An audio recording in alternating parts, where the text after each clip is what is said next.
Halo teman-teman, kembali lagi sama aku Putra. Nah, kali ini teman-teman aku bakal membahas tentang pandemi COVID-19 yang sudah kita ketahui saat ini ya, merupakan salah satu bencana virus yang amat sangat besar setelah SARS dan MERS.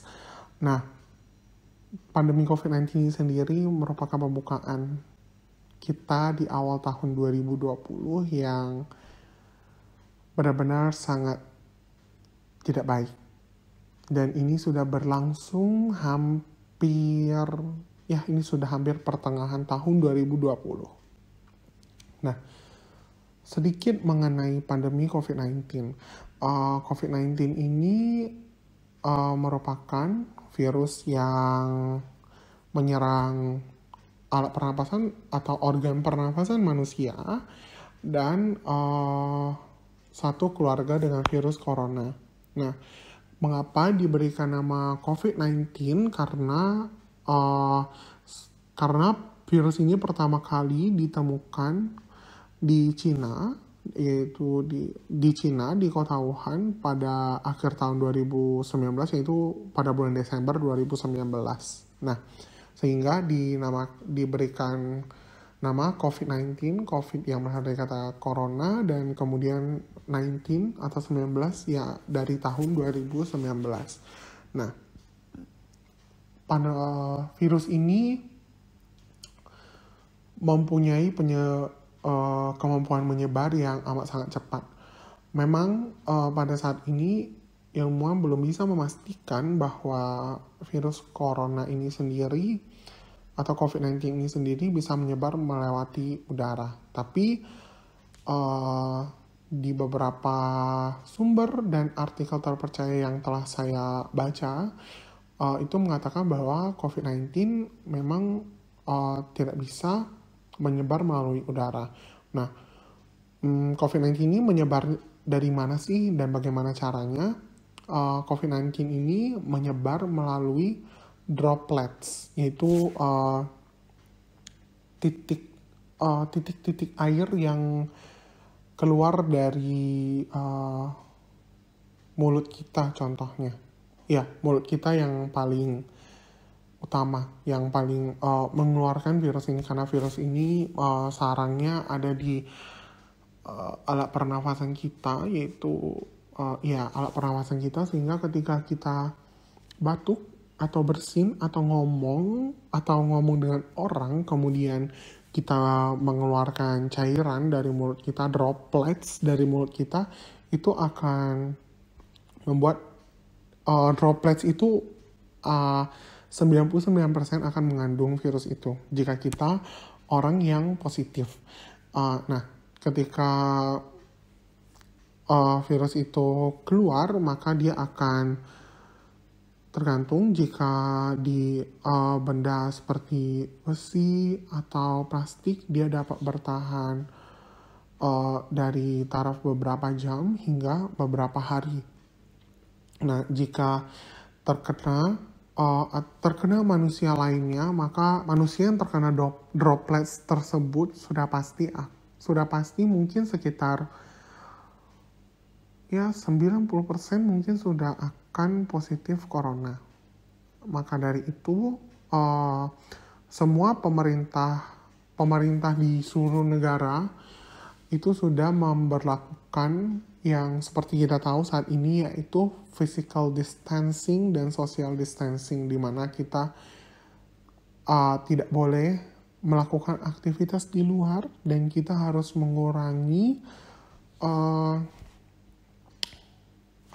physical distancing itu seperti kita menyentuh orang lain supaya kita dapat mengurangi penularannya. Penularannya ini sangat benar-benar cepat, karena jika kita tidak melakukan social dan physical distancing ini, maka akan ada kegiatan di luar dan itu akan sangat ramai. Jadi misalkan kita bertemu dengan 10 orang dan kemudian kita batuk, kemudian kita positif, dan kita mengeluarkan cairan-cairan tersebut atau kita bersin, sehingga cairan tersebut memenuhi sebuah ruangan dan semua orang bernafas di dalam sana, maka ke-10 orang tersebut akan terjangkit juga virus ini. Bayangkan lagi, 10 orang ini keluar dari ruangan tempat kita bertemu, misalkan kafe, keluar dari kafe, lalu ketemu orang lagi, lalu orang yang ditemui ketemu orang lain lagi, dan seperti itu terus, maka virus ini akan menyebar dengan sangat cepat. Itu kenapa kita harus melakukan social dan physical distancing. Nah, untuk virus ini sendiri, ketika kita terkena, untuk anak-anak sampai remaja dan kemudian ya 20 atau 30 tahun, jika kita mempunyai imun yang bagus, bisa dikatakan virus ini dapat sembuh dengan sendirinya. Namun ada juga beberapa kasus terkena di mana atlet-atlet yang kita tahu, seorang atlet yang tiap hari, maksudnya mereka berolahraga, jaga makan, terkena virus ini dan mereka harus dirawat karena mempunyai yang gejalanya sudah parah gitu, yang sudah mengancam hidup mereka. Jadi ya memang ya intinya virus ini masih baru dan masih banyak sekali yang tidak kita ketahui tentang virus ini. Nah, teman-teman, virus pandemi ini sudah berlangsung ya. Tadi saya sudah sebutkan bahwa sudah berlangsung hampir setengah tahun atau bahkan sudah lebih sekarang, dan sudah merugikan banyak sekali ya, sudah membuat kerugian banyak sekali terhadap dunia, terutama di bidang perekonomian tentunya. Nah, teman-teman, karena virus ini mengakibatkan arus perekonomian tidak lancar, sehingga banyak sekali orang menjadi timbul krisis di mana-mana gitu, teman-teman. Apalagi negara-negara yang masih berkembang, kemudian yang ya istilahnya belum sangat stabil perekonomian, itu benar-benar berdampak sekali, teman-teman. Untuk kali ini aku akan membahas sedikit dampak virus ini terhadap sektor pariwisata.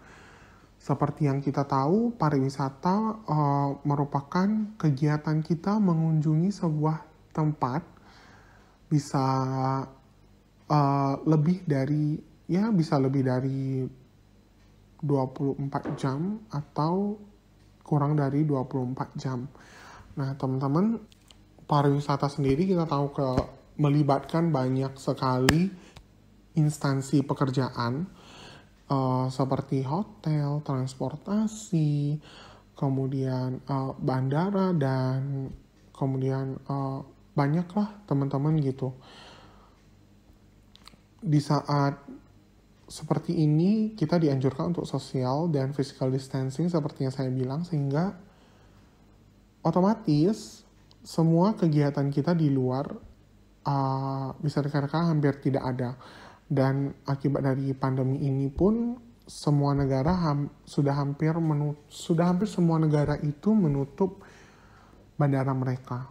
Jadi kita tidak bisa berpergian dengan leluasa, terkecuali kita mempunyai surat rekomendasi khusus dari pihak rumah sakit yang menyatakan bahwa kita bersih.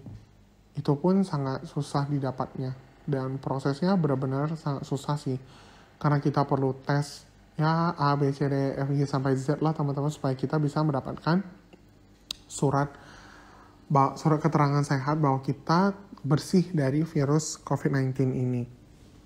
Nah, teman-teman, bisa kita lihat ya, dikarenakan kita harus stay at home, kita harus berdiam diri di rumah. Akibatnya banyak sekali sektor pariwisata, terutama sektor pariwisata seperti objek wisata itu menjadi sangat sepi, hotel itu sangat sepi, karena ya kalau kita tidak berpergian, untuk apa kita tinggal di hotel kan? Kita pasti tinggal di rumah kita sendiri. Hotel sangat sepi, kemudian restoran sangat sepi, karena ya sepi, karena kita tidak boleh, kita harus mengurangi sekali kegiatan kita di luar. Terus kemudian transportasi itu sudah pasti sangat sepi teman-teman, dikarenakan kita tidak bisa berpergian kemana-mana. Kemudian juga bandara itu ya mungkin bisa dibilang hampir tidak ada lagi penerbangan. Contohnya aja, saya kan sekarang sedang berada di kampung halaman saya di Bangka. Nah, itu penerbangan yang dijadwalkan 1 minggu sekali teman-teman. Misalnya ke Jakarta itu yang 1 minggu sekali. Jadi bayangkan aja, cuma 1 minggu sekali teman-teman, apalagi hubungan internasional antar negara. Udah pasti itu jarang banget sih teman-teman. Nah, terus gimana sih teman-teman cara kita untuk menghadapi semua krisis ini gitu teman-teman, dimana sudah banyak sekali terjadi PHK di mana-mana, kemudian banyak usaha yang sudah tutup dikarenakan ya tidak boleh adanya kegiatan di luar gitu teman-teman. Salah satunya cara yang bisa kita lakukan adalah kita mengikuti saran dari pemerintah, mengikuti segala anjuran dari pemerintah, sehingga kita bisa melewati pandemi ini dengan baik gitu teman-teman. Jika pemerintah bilang kita harus social dan physical distancing, maka kita harus ikuti teman-teman. Jika kita memang dianjurkan untuk sama sekali tidak boleh ada kegiatan, seumpama teman-teman tidak boleh sama sekali ada kegiatan di luar, maka kita harus ikuti teman-teman. Karena di sini nyawa kita menjadi taruhannya. Bukan nyawa kita saja sih, tapi nyawa semua orang. Itu teman-teman. Nah, kemudian di sektor pariwisata sendiri, mungkin saya bisa memberikan sedikit saran seperti kan di YouTube kita sudah bisa ya melakukan video 360. Nah, kita bisa menjual paket tour digital teman-teman. Jadi melalui YouTube yang bekerja sama dengan Google juga, kita bisa membuat paket tour digital. Jadi di mana kita melewati video 360 tersebut, kita akan membuat tour yang benar-benar berlangsung sesuai tempat destinasi wisata yang ingin kita kunjungi gitu teman-teman. Mungkin memang banyak sekali dampak negatifnya teman-teman, namun kita tidak boleh berkeluh kesah juga karena masih banyak sekali. Jadi pandemi ini tidak hanya membawa dampak negatif untuk kita, namun ada juga dampak positifnya teman-teman, di mana kita bisa melakukan atau menghabiskan waktu kita yang untuk hal yang sangat jarang kita lakukan, misalkan bertemu dengan orang-orang kita yang terkasih, keluarga kita, kemudian melakukan hobi kita yang sempat tertunda, dan lain sebagainya teman-teman. Dan kita juga harus lihat bahwa pada saat ini bumi juga udara itu sangat bersih teman-teman. Udara itu sangat bersih, kita bisa menghirup udara segar, kita bisa melihat pemandangan, kita bisa melihat langit teman-teman, di mana yang biasanya itu teramat sangat kotor teman-teman, sampai bahkan kita nggak bisa melihat langit biru gitu teman-teman. Jadi menurut saya memang kita harus melihatnya dua sisi, kita harus bersyukur juga teman-teman, cuma memang tetap lebih baik virus ini cepat berakhir teman-teman, karena kita tidak tahu sampai kapan kondisi finansial kita akan bertahan. Mungkin itu aja yang bisa aku sampaikan di episode podcast saya kali ini. Aku berharap teman-teman di luar sana bisa menuruti semua anjuran pemerintah, bisa bekerja sama dengan pemerintah, dan saya berharap juga teman-teman tetap stay healthy, stay happy. Kemudian ya, saya berharap teman-teman baik-baik saja. Terima kasih sudah mendengarkan podcast ini. Stay safe, stay healthy, and be happy always. Bye-bye.